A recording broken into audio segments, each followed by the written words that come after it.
ఓం శ్రీ గురుభ్యో నమః. ఓం శ్రీ మాత్రే నమః. ఏప్రిల్ 21వ తారీఖు నుంచి 30వ తారీఖు వరకు కూడా ద్వాదశ రాశుల యొక్క ఫలితాలు ఏ విధంగా ఉన్నాయో ఒకసారి తెలుసుకోవాలి.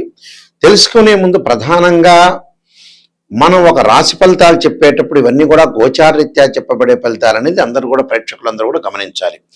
జన్మ జాతకం వేరు, గోచారం వేరు. ఈ గోచార ఫలితాల్లో ప్రధానంగా మనకి ఏ రాసుల్లో ఏ గ్రహాలు సంచరిస్తున్నాయో ముందుగా తెలుసుకుందాం. కుజుడు, శని, బుధుడు మీనరాశిలో సంచారం చేయటం, మేషరాశిలో రవి, వృషభ రాశిలో శుక్రుడు యొక్క సంచారం, మిథున రాశిలో గురువు, అలానే ఇక్కడ రాహుకేతువులు, రాహు కుంభరాశిలోను, కేతు సింహరాశిలోను సంచారం జరుగుతుంది. ఈ గ్రహాల యొక్క కలయికలు ఏ విధంగా ఉండబోతున్నాయి, ఈ 10 రోజుల పాటు ఎలాంటి నిర్ణయాలు తీసుకోవాలి, ఉద్యోగము, వ్యాపారము, ఆరోగ్యము, వివాహము, రియల్ ఎస్టేటు, ఇళ్ళు, కన్స్ట్రక్షన్ ప్రధానంగా ఇలాంటివన్నీ కూడా ఉంటాయి. సంతాన పరంగా కానీ, ఆరోగ్యపరంగా కానీ, ఉద్యోగ పరంగా కానీ ఇలాంటి విషయాలు ఏ విధంగా ఉండబోతున్నాయి, మనం తీసుకోవాల్సిన నిర్ణయాలు ఏంటి, మనం తీసుకోవాల్సిన జాగ్రత్తలు ఏంటి, మనం చేసుకోవాల్సిన పరిహారాలు ఏంటి అనేది మనం క్లియర్గా తెలుసుకుంటే, మనం ముందు జాగ్రత్త తీసుకుంటే ఎప్పుడూ కూడా మనం చాలా జాగ్రత్తగా మనం ఈ గ్రహాలు ఇవి బాగలేదని మనం ఆలోచన చేస్తే దాన్ని బట్టి మన నిర్ణయాలు తీసుకునే అవకాశాలు ఎక్కువగా ఉంటాయి. ఎందుకంటే ఆరోగ్యం అనుకోవచ్చు, ఉద్యోగం అనుకోవచ్చు, వ్యాపారం అనుకోవచ్చు, ఫైనాన్షియల్ పరంగా ఉండే విషయాల్లో కూడా కొంత జాగ్రత్త వహించాలి. ఎలాంటి జాగ్రత్తలు తీసుకోవాలి, ఎలాంటి పరిహారాలు తీసుకోవాలని తెలుసుకుంటే మనకంతా కూడా మంచి జరిగే అవకాశాలు ఖచ్చితంగా ఉంటాయి. కుంభరాశి వారికి 10 రోజుల పాటు గోచారరీత్యా ఈ విధంగా జరగబోతుంది. కుంభరాశి వాళ్ళు ప్రధానంగా ద్వితీయ స్థానంలో బుధుడు, కుజుడు, శని.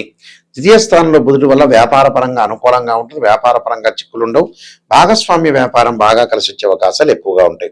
అంటే ప్రధానంలో కూడా కొంత విజయం సాధించే అవకాశాలు బాగా ఎక్కువగా ఉంటాయి. కాబట్టి ఎలాంటి ఆందోళన లేకుండా మీరు ముందుకు వెళ్ళొచ్చు. అలానే రాహు యొక్క బలం వల్ల కుంభరాశిలో జన్మరాశిలో ఉండటం వల్ల ఆరోగ్యపరంగా దీర్ఘకాలిక వ్యాధులు ఉన్న వాళ్ళు కొంత జాగ్రత్తగా ఉండాలి.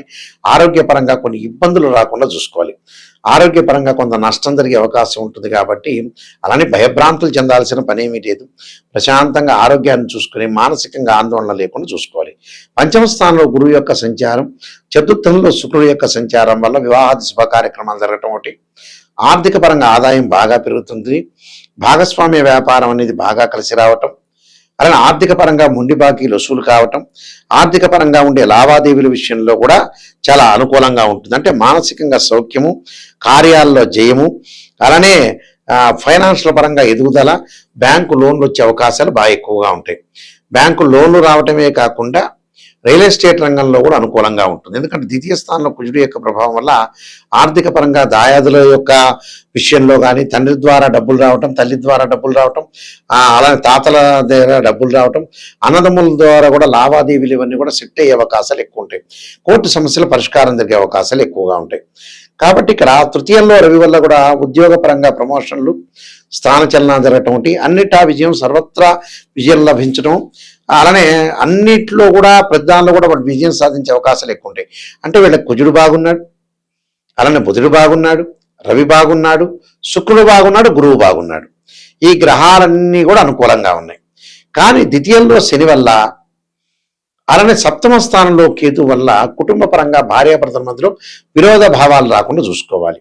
చిన్న చిన్న విషయాలకి చిలికి గాలివాన అయ్యే అవకాశాలు ఎక్కువ ఉంటాయి. కాబట్టి అలాంటివి రాకుండా ఖచ్చితంగా శని యొక్క ఆరాధన చేయటం, దక్షిణకాళి స్తోత్ర పారాయణం చేయాలి. నీలాంజన సమాభాసం వైపుత్ర యమాకృత్యం ఛాయా మార్తాండ సంభూతం తమ నమామి శనీశ్వరం అనే మంత్రం చక్కగా చదువుకోవాలి. చక్కగా చదువుకోవటం వల్ల వీళ్ళు మంజరి అవకాశాలు ఖచ్చితంగా ఉంటాయి. మరికొన్ని పరిహారాలు చెప్పబోతున్నా, ఆ పరిహారాలు మీరు పాటించండి, మీకు మంజరి అవకాశాలు ఖచ్చితంగా ఉంటాయి. మనం ప్రధానంగా కొన్ని నిర్ణయాలు తీసుకోవాల్సిన అవసరాలు ఉంటాయి. ఎప్పుడైనా సరే కొన్ని జాగ్రత్తలు జీవితంలో ఒక 10 రోజుల్లో, నెల రోజుల్లో పాటు కానీ, వారంలో కానీ రాశి ఫలితాలు చెప్పేటప్పుడు మనకి ఎలాంటి జాగ్రత్తలు తీసుకోవాలంటే ఉద్యోగపరంగా కానీ, వ్యాపార పరంగా కానీ, ఆరోగ్యపరంగా కానీ జీవితంలో ఎప్పుడూ కూడా చిన్న చిన్న విషయాలే కొంత పెద్దగా అయ్యే అవకాశాలు ఎక్కువగా ఉంటాయి. కాబట్టి ఎలాంటి నిర్ణయాలు తీసుకోవాలన్నా కూడా మన జాతక పరంగా జ్యోతిష్యం ద్వారా తెలుస్తుంది. మనం ఎలాంటి అంటే లైఫ్ను ఎప్పుడు కూడా మనం నష్టపోకూడదు, కాలయాపన చేసుకోకూడదు, టైంపాస్ చేసుకోకూడదు. ఎందుకంటే మనిషికి సహజంగా ఏంటంటే 55 ఇయర్స్ దాటిన తర్వాత మనం బతకటం అనేది బోనస్ మార్కులతో బతకటం. అంటే పిల్లల్ని, కుటుంబాన్ని మనం ఎట్టి పరిస్థితుల్లో కూడా సెట్ చేసుకుని ముందుకు వెళ్ళాలి. మినిమంగా ఒక 60-62 ఏళ్ళు రాగానే బాధ్యతలన్నీ తగ్గించుకోవాలి. అంటే పిల్లల యొక్క పెళ్ళిళ్ళు చేయటం కానీ, ఆ తర్వాత వాళ్ళ ఉద్యోగాలు కానీ, కుటుంబ పరిస్థితులు కానీ కొంత జాగ్రత్తగా ఉంచుకొని ముందుకు వెళ్ళాలి. అంటే ఎట్టి పరిస్థితుల్లో కూడా ప్రతి విషయంలో కూడా మన నిర్ణయాలు తీసుకోవటంలో కూడా బహుజాగ్రత్తగా నిర్ణయాలు తీసుకొని ముందుకెళ్తే మనకు ఎలాంటి ప్రాబ్లమ్స్ ఉండవు. అది జ్యోతిష్యం ద్వారా తెలుసుకోవచ్చు. అయితే ఈ మధ్య కాలంలో ఏమిటి అంటే ఇవన్నీ కూడా నిజాలు చెప్పాలి అనే విషయాన్ని మీరు చాలా జాగ్రత్తగా ఆలోచించారు. ఎప్పుడు కూడా ఒక జ్యోతిష్యం దగ్గర ఒక ఆస్ట్రాలజర్ని అప్రోచ్ అవుతే మీరు నెగిటివ్ పాజిటివ్ అనుకోకుండా ఫస్ట్ నెగిటివ్ని ప్రయారిటీ ఇవ్వండి. పాజిటివ్ ఏముంది మీకు తెలిసిన విషయం పాజిటివ్ గురించి. చాలా మంది కూడా ఈ మధ్యకాలంలో పొగడటం అనేది బాగా నేర్చుకున్నారు. ఈ పొగడటం వల్ల ఆస్ట్రాలజీని అప్రోచ్ అవ్వాల్సిన అవసరం లేదు. ఏదైతే నెగిటివ్ ఉంటుందో దాన్ని మనం పాజిటివ్గా చేసుకుంటేనే జీవితంలో మనం సూపర్ స్టార్స్ అవుతాం. అది గమనించాలి ప్రతి వాళ్ళు కూడా. గమనించకుండా ప్రతిదీ కూడా మాకు ఇలా ఉంటుంది, పాజిటివ్ చెబితేనే ఆస్ట్రాలజర్ మంచివాడు, నెగిటివ్ చెబితే మంచివాళ్ళు కాదు అనే పాయింట్ వల్ల ఆస్ట్రాలజర్కి లాభం ఉంటుందే కానీ మీరు నష్టపోయే అవకాశం ఖచ్చితంగా ఉంటుంది. అందులో 100% గ్యారంటీగా ఉంటుంది.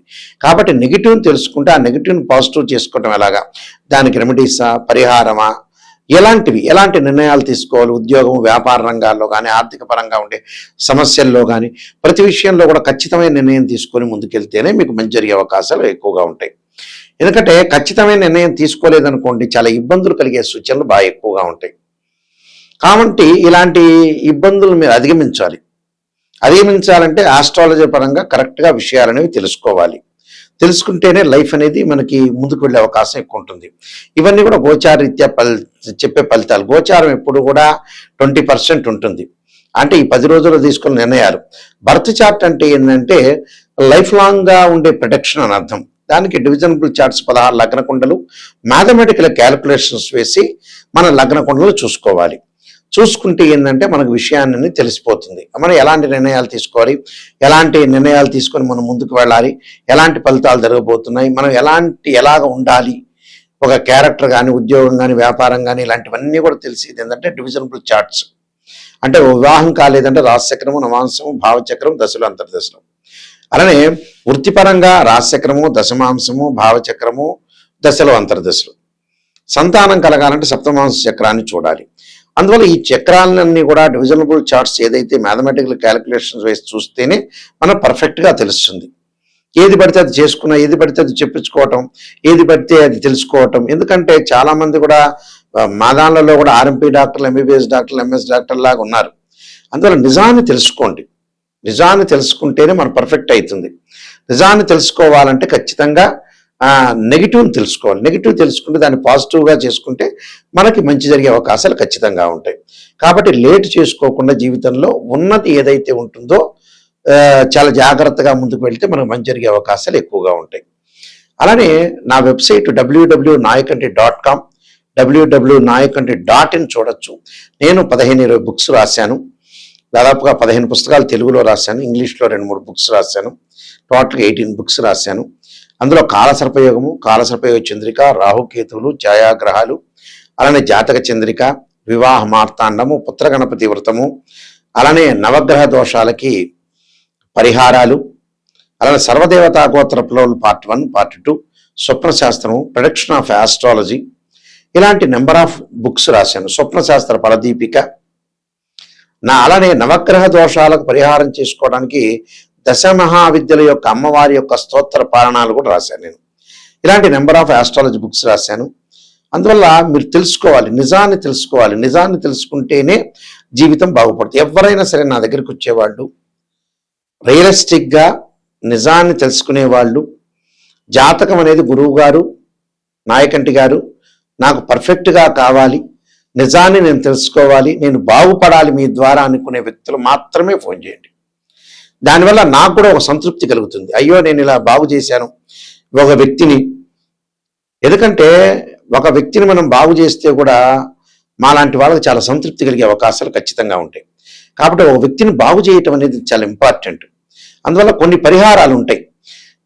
వీళ్ళందరూ కూడా కొన్ని పరిహారాలు చేసుకోవాలి. ఒకవేళ ఈ పరిహారాల్లోకి మనం ముందుగా పెడితే ధనపరంగా ఇబ్బందులు ఎవరన్నా కలిగిన వ్యక్తులు ఓం యక్షాయ కుబేరాయ వైశ్రవణాయ ధనధాన్యాధిపతి ధనం ధాన్యం సమృద్ధిమే దేహిమే దాపయిస్వ అనే మంత్రాన్ని గురువారం రోజున ఉదయం కాని ప్రదోషకాల సమయంలో చేసుకోండి. అంటే జన్మజాతక పరంగా గురువు బాగలేని వ్యక్తులు ఎవరైతే ఉంటారో వాళ్ళు ఈ మంత్రం అనేది చాలా బాగా పనికొచ్చే అవకాశం ఉంటుంది. అలానే జాతకం చూసుకోవద్దని జాతకం చూసుకొని ఇలాంటి పరిహారాలు చేసుకోవాలి. అలానే ఎవరికైనా సరే ఉద్యోగ పరంగా ఇబ్బందులు ఉండి అప్ అండ్ డౌన్స్ బాగా ఎక్కువగా ఉంటే ఖచ్చితంగా వాళ్ళు సూర్యుడు యొక్క ఆరాధన చేయాలి.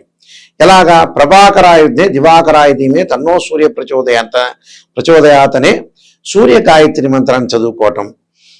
అలానే ఇంకొక మంత్రం కూడా ఉంటుంది. ఆ మంత్రం కూడా ఆదిత్యాయుధే సహస్రమూర్తాయుధీమే తన్నో సూర్య ప్రచోదయాత్ అనే సూర్య గాయత్రి మంత్రాన్ని చదువుకోవడం చాలా మంచిది. అలానే మానసికంగా బాధలు పడుతున్న వాళ్ళు క్షీరపుత్రాయుధే అమృతతత్వాయుధీమే తన్నో చంద్ర ప్రచోదయాత్ అనే మంత్రాన్ని, అలానే జాతకంలో గురువు బాగలేని వాళ్ళు తారా మహాదేవి స్తోత్రాన్ని, ఎల్లాటి శని జరుగుతున్న వాడు దక్షిణకాళి స్తోత్రాన్ని పారాయణం చేయాలి. దక్షిణకాళి స్తోత్రం అనేది పారాయణం చేయటం వల్ల శని యొక్క దోషాలనేవి తొలగిపోతాయి. అంటే వాళ్ళ యొక్క దక్షిణకాళి స్తోత్రం అంటే శనికి అంతరిక్ష దేవత. అలానే గురువుకి తారామహాదేవి అంటే ఏంటంటే అంతరిక్ష దేవత. అంటే ప్రతి గ్రహానికి అధిదేవతలు, అధిష్టాన దేవతలు, ప్రత్యర్థేవతలు, అంతరిక్ష దేవతలు కూడా ఉంటారు. అంటే మన జాతకంలో ఏది చెయ్యాలో దాన్ని అదే చెయ్యాలి. అలానే వివాహం కాని స్త్రీ పురుషులకు ఎప్పుడూ కూడా మంచి మంత్రము ఏమిటి అని అంటే యాక్చువల్గా వాళ్ళు చేయాల్సింది, అమ్మాయికి వివాహం కాలేదు అని అంటే వరపాశుపతాశ్రుద్రాభిషేకం, అఘోర గౌరీ పాశుపతాశ్రుద్రాభిషేకం చేసుకోవాలి. అబ్బాయిలు కన్యా పాశుపతాశ్రుద్రాభిషేకం చేసుకోవడం చాలా మంచిది. అలానే ఇక్కడ వ్యాపార పరంగా ఇబ్బందులు పడుతున్నారనంటే విష్ణు సహస్రనామం పాలన చేయాలి. ఓ నమో నారాయణాయ నమః అనే అష్టాక్షరి మంత్రాన్ని చేసుకోవటం మంచిది. సర్పదోషం ఉన్న వాళ్ళు తప్పకుండా మంగళవారం రోజున సర్ప దానాలు చేయటం చాలా మంచిది. అంటే ఇవన్నీ కూడా ప్రత్యేకంగా కొన్ని రెమెడీస్ అనేవి ఉంటాయి. ఆ రెమెడీస్ని మనం ఫాలో అయ్యి జీవితంలో ఏ తప్పు ఏ మిస్టేక్ చేయకుండా ఉండటం చాలా మంచిది. స్త్రీయ లోపం మెరుగుట పెద్ద విద్య, లోపం ఎరిగిన వాడే పూర్ణుడవుతాట. అంటే మనలో లోపాలను మనం సవరణ చేసుకొని జాతక పరంగా నిజాన్ని తెలుసుకుంటేనే చాలా మంచిది. నిజం తెలుసుకోలేదనుకోండి ఏ ఆస్ట్రాలజీని అప్రోచ్ అవ్వాల్సిన పని లేదు. నిజం తెలుసుకొని నేను బాగుపడాలి, నాయకంటే మల్లికార్జున శర్మ గారి ద్వారా నేను బాగుపడాలనుకునే వ్యక్తులు మాత్రమే నాకు ఫోన్ చేయండి. ఆ స్క్రీన్ మీద స్క్రోలింగ్ అవుతున్న నెంబర్ ఉంటుంది, డైరెక్ట్గా నా దగ్గరికే వస్తుంది. ఆ నెంబర్ నేనే స్వయంగా మాట్లాడతా. మీ అందరికీ కూడా మంచి ధరను ఆశిస్తూ శ్రీ పరమేశ్వరుడి యొక్క శ్రీ పరమేశ్వరి కరుణాకటాక్షం ఉండాలని ఆశిస్తూ సర్వే జనా సుఖినో భవంతు.